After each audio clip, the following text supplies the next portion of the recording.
সময়টা গেল রবিবার রাত 11টা।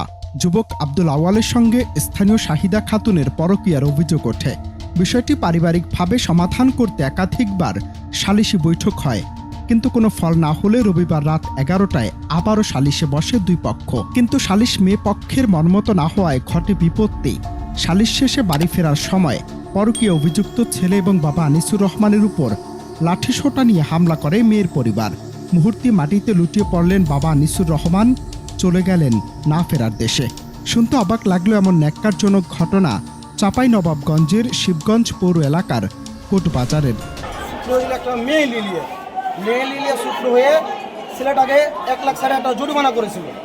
1,60,000 জরিমানা করার পর ছেলে গ্রুপ সেই জরিমানাটা মেনে নিয়েছিল।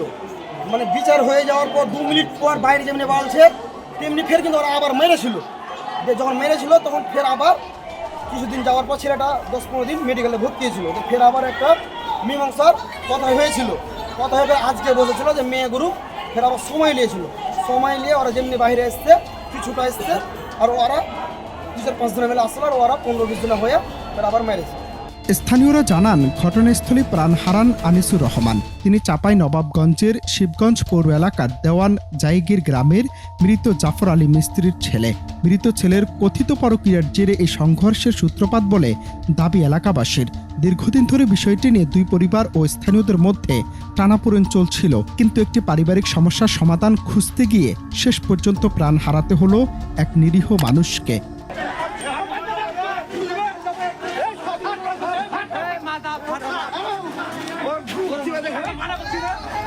ঘটনার খবর পেয়ে দ্রুত ঘটনাস্থলে পৌঁছে পুলিশ নিহত আনিসুর রহমানের মরদেহ উদ্ধার করে।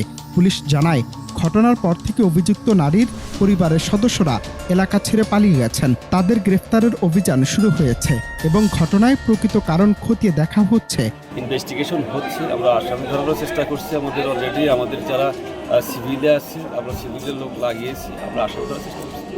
লাশের সুরধাল হচ্ছে, তদন্তের জন্য আমরা লাশ মর্গে পাঠিয়ে দেব এবং ইনভেস্টিগেশন শেষে আসলে প্রকৃত ঘটনা কি সেটা আপনাদেরকে ডিটেইলস জানাতে পারব। স্থানীয়দের মতে, ছোট একটি পারিবারিক বিরোধ যদি সময় মতো শান্তিপূর্ণভাবে সমাধান হতো তাহলে হয়তো এমন একটি মর্মান্তিক পরিণতি দেখতে হতো না।